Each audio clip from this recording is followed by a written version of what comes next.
कभी कभी हमारी जिंदगी की सबसे बड़ी समस्या आलस नहीं होती, बल्कि कल होती है। कल से मेहनत करेंगे, कल से बदलेंगे, कल से पढ़ेंगे, और यही कल हमारी आज की सफलता चुपचाप चुरा लेता है। ये कहानी हमें यही सिखाती है कि जो काम आज किया जा सकता है, उसे टालना खुद से धोखा करना है। ये कहानी है बिंदुपुर गांव के एक लड़के आर्यन की। आर्यन पढ़ने में तेज था, समझ भी जल्दी लेता था, लेकिन उसकी एक बहुत बुरी आदत थी, हर जरूरी काम को कल पर टाल देना। खासकर पढ़ाई के मामले में उसका एक ही जवाब होता, अभी बहुत समय है, कल से जरूर पढ़ूंगा। सालाना परीक्षा में 1 महीना बाकी था। उसकी माँ रोज प्यार से समझाती, बेटा थोड़ा थोड़ा पढ़ लिया कर, आखिरी समय में परेशानी होगी। आर्यन मुस्कुराकर कह देता, अरे माँ, अभी तो पूरा महीना है, कल सुबह 4 बजे उठकर पक्का पढ़ूंगा। लेकिन वो कल कभी नहीं आया। सुबह नींद भारी लगती, दोपहर दोस्तों के साथ खेल में निकल जाती, और रात को वो खुद से कहता, आज बहुत थक गया हूं, कल से पक्का शुरुआत करूंगा। दिन ऐसे ही खेल खेल में निकलते गए, और देखते देखते पूरा महीना खत्म हो गया। परीक्षा में अब सिर्फ 2 दिन बचे थे। अब आर्यन घबरा गया।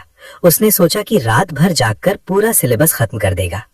जैसे ही उसने किताब खोली, उसे एहसास हुआ कि उसने पूरे साल पढ़ाई को कितना हल्के में लिया था। ढेर सारे अध्याय देखकर उसका सिर घूमने लगा। तभी गांव की बिजली कट गई। मिट्टी के दिए की हल्की रोशनी में पढ़ना मुश्किल हो गया, और थकान ने उसे फिर घेर लिया।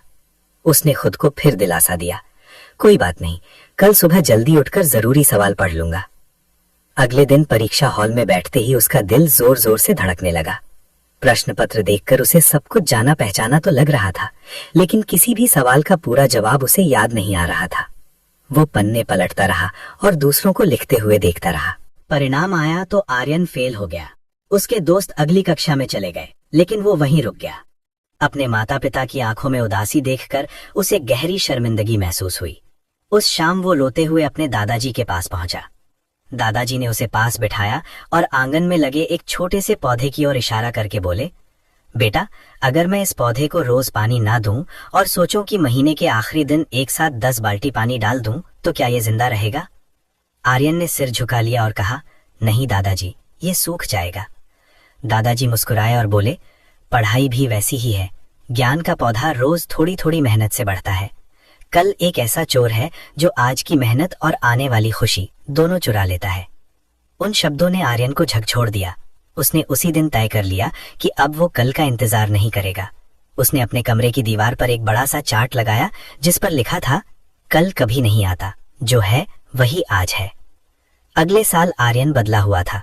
जो भी स्कूल में पढ़ाया जाता, वो उसी दिन घर आकर दोहराता। धीरे धीरे पढ़ाई उसका बोझ नहीं रही, बल्कि आदत बन गई। साल के अंत में वही आर्यन जो कभी फेल हो गया था, पूरे जिले में टॉप करने लगा। कहानी हमें याद दिलाती है कि सफलता किसी एक दिन की मेहनत से नहीं, बल्कि रोज की छोटी छोटी कोशिशों से बनती है। अगर आप आज ईमानदारी से मेहनत कर रहे हैं, तो कल अपने आप बेहतर बन जाएगा। याद रखिए, सपने कल से नहीं, आज से पूरे होते हैं।